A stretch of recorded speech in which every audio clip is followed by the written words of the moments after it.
Hey everyone. So Sefer Devarim begins with Moshe rebuking the Jewish people for a lot of the bad things they've done in the past. Or at least, that's what Chazal tell us is at the beginning of Sefer Devarim.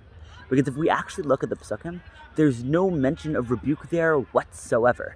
The opening pasuk starts, Ela had-Devarim, these are the things, these are the words, Asher diber Moshe el kol Yisrael be'ever hayarden, that Moshe spoke to the Jewish people when they were about to cross over the Jordan River. And Moshe tells them stories about what happened in the Midbar, in the Arava, next to the Yam Suf, etc., etc. So where do Chazal get this idea that Moshe is in fact rebuking the people in this opening pasuk? So Rashi fills in the gaps. Rashi says, and I'm going to quote, Ela had-Devarim. What is this word Devarim, these things that Moshe is talking? It's a strange word. So Rashi explains, Lefishahim divrei tochachot, that the word Devarim connotes rebuke, because Moshe is about to rebuke the people. And Moshe is listing all the places in which Bnei Yisrael angered Hashem. But Moshe doesn't explicitly list all the say that Bnei Yisrael did bad things in these places. He conceals it by only hinting to these places. He mentions these places by name without mentioning what happened in these places. Why? Why doesn't Moshe list what all the bad stuff explicitly? Rashi concludes, "Mipnei kvodan shel Yisrael." Because of the honor of the Jewish people. Moshe doesn't want to embarrass or disgrace the Jewish people. Therefore, even when he needs to rebuke them, he does so in a subtle way to respect and protect their glory. And it's a beautiful idea of Rashi with which he begins Sefer Devarim, that Hashem loves the Jewish people so much that even when they need to be rebuked, he does so in a way that befits them. And this idea of Rashi, as beautiful as it isn't unique. One of my Rebbeim in Gush, Rav Eli Weber, he points out that this idea that Hashem loves the Jewish people is found not just in the first Rashi of Sefer Devarim, but in the first Rashi of every single of the 5 books of the Torah. And I'm going to speak them out quickly.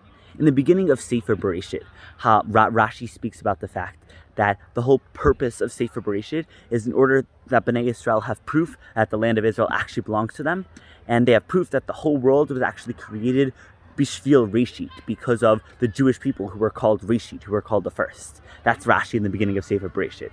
Rashi in the beginning of Sefer Shemot asks the question of why Hashem lists the names of all the sons of Yaakov, even though he had just previously listed them in Sefer Bereshit. And Rashi in the beginning of Shemot says it's because Hashem loves Bnei Yisrael so much that he's not just going to list their names in their lifetime, but he's also going to list their names after they die.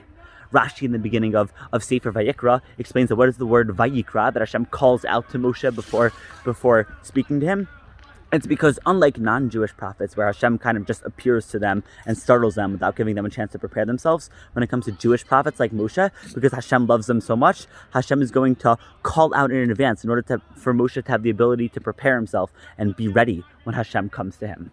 And finally, Rashi in the beginning of Sefer Bamidbar explains that why is it that Hashem counts Bnei Yisrael so much? It's because Bnei Yisrael are so precious to Hashem. Just like when something is so precious to you, you count it over and over, so too Bnei Yisrael, because we're so precious to Hashem, Hashem counts us over and over and over again. So we see that in each of the 5 books of the Torah, Rashi begins his comments by speaking about how much Hashem loves the Jewish people.